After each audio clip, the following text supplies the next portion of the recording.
अभी हम बात करेंगे रूट्स ऑफ एक्सपोजर, यानी कि ये अभी हमने केमिकल हजार्ड्स के बारे में देखा, उसके अलग अलग टाइप्स देखे, क्लासिफिकेशन भी देखे। तो ये अगर एनवायरमेंट में होते हैं तो उसकी वजह से आपको प्रॉब्लम क्या होता है। तो ये सबसे पहला पॉइंट है कि आपके बॉडी में अगर ये केमिकल एंटर हो जाते हैं तो उसकी वजह से प्रॉब्लम होते हैं। तो एंटर करने के लिए अलग अलग रूट्स क्या है, तो ये इसको हम कहेंगे रूट्स ऑफ एक्सपोजर। तो उसमें एक रूट है इनहेलेशन, यानी कि आपके नोज और रेस्पिरेशन ट्रैक थ्रू। दूसरा है इंजेशन, यानी कि माउथ थ्रू, आपके नेल्स में या फिर आपके हैंड्स में अगर कुछ कंटैमिनेशन है और खाते टाइम आपका अगर जो भी केमिकल है वो आपके बॉडी में चला गया तो उसको कहते हैं इंजेशन। तीसरा है एब्जॉर्प्शन, जो नॉर्मली स्किन थ्रू होता है। तो कुछ केमिकल्स ऐसे हैं जो स्किन थ्रू भी पर्कुलेट हो जाते हैं आपके बॉडी में और ब्लड के साथ भी रिएक्ट कर सकते हैं। और चौथा है इंजेक्शन, तो ये इंजेक्शन या पेनिट्रेशन थ्रू भी आपके बॉडी में एंटर कर सकता है। और कुछ केसेस, स्पेसिफिक केसेस है जिसको कहेंगे हम म्यूकस मेम्ब्रेन्स, तो म्यूकस मेम्ब्रेन्स थ्रू भी ये आपके बॉडी में चला जा सकता है। तो ये कुछ एम्प्लॉयज जैसे कुछ चाय नाश्ता लेते हैं या लंच करते हैं, वो जो भी जगह करते हैं अगर वहां पे कुछ कंटेमिनेशन का प्रॉब्लम है तो आपके बॉडी में ये जो केमिकल्स है वो एंटर कर सकते हैं। तो ये डायग्राम से आपको पता चलता है, जैसे यहाँ पे ये मेजर आपको ब्रेन ही सब इंडिकेट करता है जिसको हम कहेंगे ये सब कंट्रोलिंग करेगा। जैसे यहाँ पे अभी लंग्स है, यहाँ पे heart, liver, kidneys, small intestine, large intestine, skeleton, bladder system और मसल्स। तो ये ओवरऑल बॉडी पार्ट दिखाई देता है। और जो रूट्स ऑफ एंट्री है टॉक्सिक केमिकल्स का, तो ये लंग्स थ्रू हो सकता है जिसको हमने roots of entry by inhalation कहा था। ये जो है, ये जो इंजेक्शन कहा था हमने, तो ये गैस्ट्रोइंटेस्टाइनल ट्रैक्ट पे अटैक कर सकता है। और ये जो है स्किन थ्रू, यानी कि जो एपिडर्मिस हम कहेंगे उसको रूट्स ऑफ एंट्री, तो इसके थ्रू भी हो सकता है। अभी कुछ केमिकल्स है जो आईज थ्रू भी एंटर कर सकते हैं, तो ये भी रूट्स ऑफ एंट्री है फोर्थ। तो ये अलग अलग रूट्स ऑफ एंट्रीज है जो टॉक्सिक केमिकल्स के एक्सपोजर के बेसिस पे और आपकी इम्यूनिटी के बेसिस पे ये डिसाइड होगा ये एंटर हो सकता है कि नहीं। जैसे अभी हमने बात की थी, अगर स्किन थ्रू होता है तो उसको हम डर्मल ट्रैक्ट कहते हैं। तो हमने बहुत सारे ऐसे केमिकल्स देखे थे जो स्किन थ्रू आपके बॉडी में एंटर कर सकते हैं। जैसे यहाँ पे नाइट्रोबेंजीन है, एनिलीन है, फिनॉल है या निकोटीन है। तो ये बहुत सारे ऐसे केमिकल्स हैं जो आपके बॉडी में एंटर कर सकते हैं और आपके हेल्थ पे इम्पैक्ट करेंगे और जिसकी वजह से आपको प्रॉब्लम हो सकता है, इसलिए आपको ये कंट्रोल करना जरूरी है। तो आपको ये मालूम होना चाहिए कि ये जो केमिकल्स है इसकी प्रॉपर्टीज क्या है।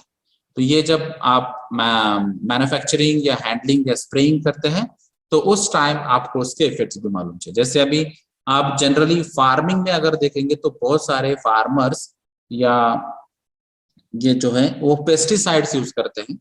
तो पेस्टिसाइड्स का जो मैकेनिज्म है वो नॉर्मली स्प्रे यूज करते हैं, पंपिंग यूज करते हैं, और एयर डायरेक्शन, एयर वेलोसिटी, उसका डेंसिटी, इसके बारे में उनको नॉलेज नहीं रहता है, जिसकी वजह से बहुत सारा पेस्टिसाइड का जो पार्ट है वो उनके रेस्पिरेटरी ट्रैक में चला जाता है या फिर इंजेक्शन थ्रू भी जा सकता है, जिसकी वजह से उनको प्रॉब्लम हो सकता है। फिर अगर उनको नॉजिया हुआ या फिर अनकंफर्टेबल फील हुआ या फिर सबकॉन्शियस में भी हो सकता है, और अगर ये हेवी कॉन्सेंट्रेशन होगा तो वहां पे डेथ भी हो सकती है। तो ये केसेस ऑलरेडी हो चुकी है जिसके बारे में बात कर रहा हूँ। ये सभी वोलाटाइल मटेरियल कैटेगरीज वाले हैं जिसकी वजह से ये प्रॉब्लम्स हो सकते हैं। तो ये था first route of entry, dermal tract. Second है इंजेक्शन या डाइजेस्टिव ट्रैक्ट में, जो डायरेक्टली जीआईटी में जाता है, यानी कि गैस्ट्रोइंटेस्टाइनल ट्रैक्ट में। तो इसमें भी ऐसे कुछ केमिकल्स हैं जो नॉर्मली हम फूड लेते हैं या ड्रिंक्स लेते हैं या फिर बेवरेजेस लेते हैं, जो नॉर्मली डायरेक्टली या इनडायरेक्टली आपके किसी बॉडी पार्ट्स या नेल्स थ्रू या कंटामिनेट जहाँ पे होता है उसके थ्रू वो आप डायरेक्ट इंजेस्ट कर लेते हैं, यानी कि आपके जो खाने का रूट है उसके थ्रू भी ये जा सकता है। तो ये आपके लोग जो भी नॉर्मली जिन लोगों को आदत है कि स्मोकिंग करना या फिर टोबैको खाना या फिर पान सुपारी चबाना, अगर आप ये इंडस्ट्रीज में या फिर कहीं पे जहाँ पे कंस्ट्रक्शन साइट होगी या फिर जहाँ पे साइट चल रही होंगी, ऐसे अगर आदत है और वहां पे अगर कुछ टॉक्सिक केमिकल्स ऐसे यूज होते होंगे तो यहाँ पे पॉसिबिलिटी सबसे ज्यादा है कि इंजेक्शन थ्रू आपके बॉडी में वो केमिकल्स एंटर करें। तीसरा पार्ट जो है रेस्पिरेटरी, जैसे हमने इनहेलेशन के बारे में बात की, तो जो भी रेस्पिरेबल सस्पेंडेड पार्टिकुलेट मैटर वाली कैटेगरी है वो सारे केमिकल्स आपके रेस्पिरेशन थ्रू यहाँ पे जा सकते हैं। अगर उसका टाइम ऑफ एक्सपोजर ज्यादा होता है तो रेस्पिरेशन थ्रू वो डायरेक्ट लंग्स में डिपॉजिट हो जाएंगे और जिसकी वजह से आपका लंग्स डैमेज हो सकता है या फिर कुछ डिसीजेस वहां पे क्रिएट हो सकते हैं। तो ये जो एयरबॉर्न कंटामिनेंट से रेस्पिरेबल जो डस्ट है उसकी वजह से यहाँ पे सबसे ज्यादा प्रॉब्लम हो सकता है। और ये आपको, जैसे आपको मालूम है कि अगर आपका रेस्पिरेशन सिस्टम्स पे कुछ अटैक होता है तो कुछ सेकंड्स या मिनट्स में ही आपको पता चल जाता है, और जिसकी वजह से जहाँ नेचुरल जो आपका रिएक्शन होता है खांसी, तो खांसी की वजह से क्या होता है, अगर कोई फॉरेन मटेरियल आपके लंग्स में या रेस्पिरेटरी ट्रैक में आता है तो वो बाहर जाना चाहिए, लेकिन उसका अगर कॉन्सेंट्रेशन ज्यादा होता है तो वो सभी केमिकल बाहर नहीं जाएगा। और अगर आप इनहेलेशन के बारे में सोचते होंगे तो आपका जो ब्रीदिंग रेट है उसके रिलेटेड जो मैंने पहले ही बात की थी कि नॉर्मली हम एयर जो मेजर करते हैं वो इन टर्म्स ऑफ लीटर या in terms of metre cube, तो आपका अगर इनहेलेशन रेट जो है वो 6 लीटर्स पर मिनट है तो वहां पे एक्टिविटी जो है रेस्टिंग इन बेड। अगर आपका रेट इनहेलेशन का 7 तो सिटिंग पोजीशन में रहते हैं। अगर आपका स्टैंडिंग पोजीशन एक्टिविटी है, आप जैसे वेल्डिंग करते हैं या फिर कुछ स्क्रूज अरेंजमेंट करते हैं या फिर आपको असेंबली लाइन में काम करना पड़ता है तो ये स्टैंडिंग पोजीशन में आपका इनहेलेशन रेट नॉर्मली 8 लीटर पर मिनट रहता है। अगर आप वॉक करते हैं या आपको कंटिन्यू बेसिस पे सुपरविजन करना पड़ता है, ऑब्जर्वेशन करना पड़ता है, मॉनिटरिंग करना पड़ता है, और अगर आप वॉकिंग का रेट आपका स्पीड 3 किलोमीटर पर आवर है तो आपको जनरली इनहेलेशन रेट 14 लीटर पर मिनट रहेगा। अगर आप फास्ट वॉकिंग करते काम करते होंगे 6 किलोमीटर पर आवर के बेसिस पे तो आपका इनहेलेशन रेट 28 लीटर्स पर मिनट रहेगा। स्लो रन रहेगा तो 43 लीटर्स पर मिनट और मैक्सिमम एक्सर्शन रहेगा तो 65 टू 100 लीटर्स पर मिनट तक आपका इनहेलेशन हो सकता है।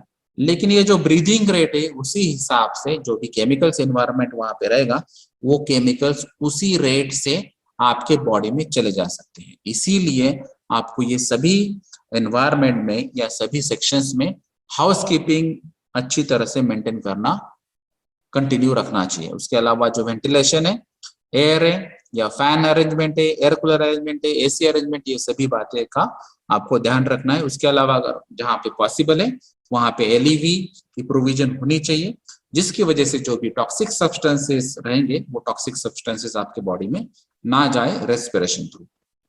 फोर्थ हमने इंजेक्शन के बारे में देखा था, तो ये फोर्थ रूट जो है इंजेक्शन थ्रू जा सकता है, ब्लड स्ट्रीम में डायरेक्टली रिएक्ट हो सकता है और ये फास्टली स्प्रेड हो सकता है।